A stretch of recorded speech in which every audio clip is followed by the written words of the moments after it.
This Milwakee M18 charger, battery is put in, everything's brand new. As you can see, this thing looks pristine.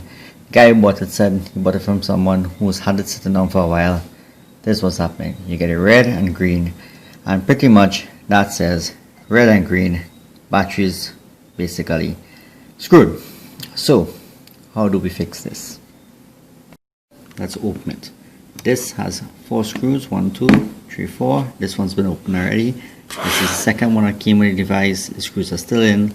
These are security Torque screws with a little pin in the center. You'll need one of these to open it.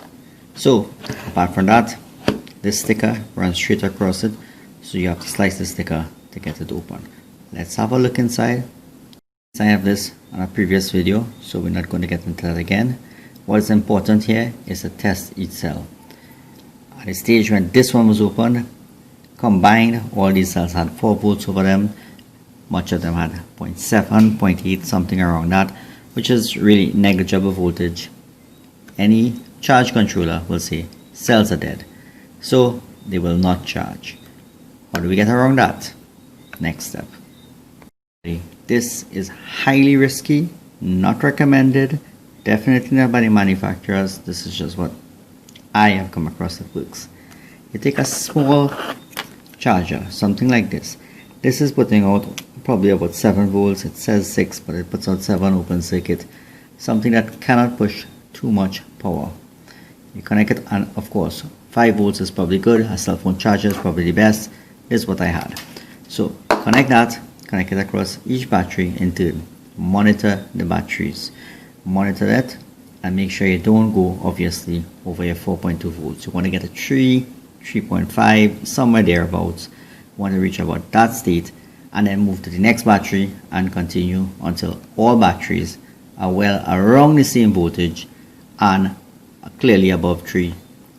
So the charger will recognize that the batteries have some charge and the batteries are good.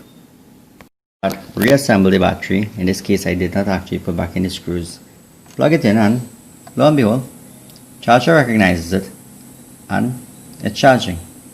So we're perfectly fine here. Works for me.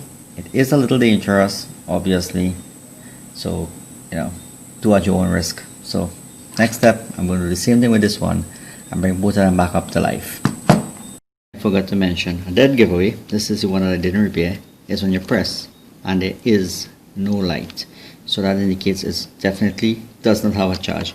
Haven't charged this one back up, and it's only gone on there for probably 2-3 minutes. So look at it, it still has 2 bars.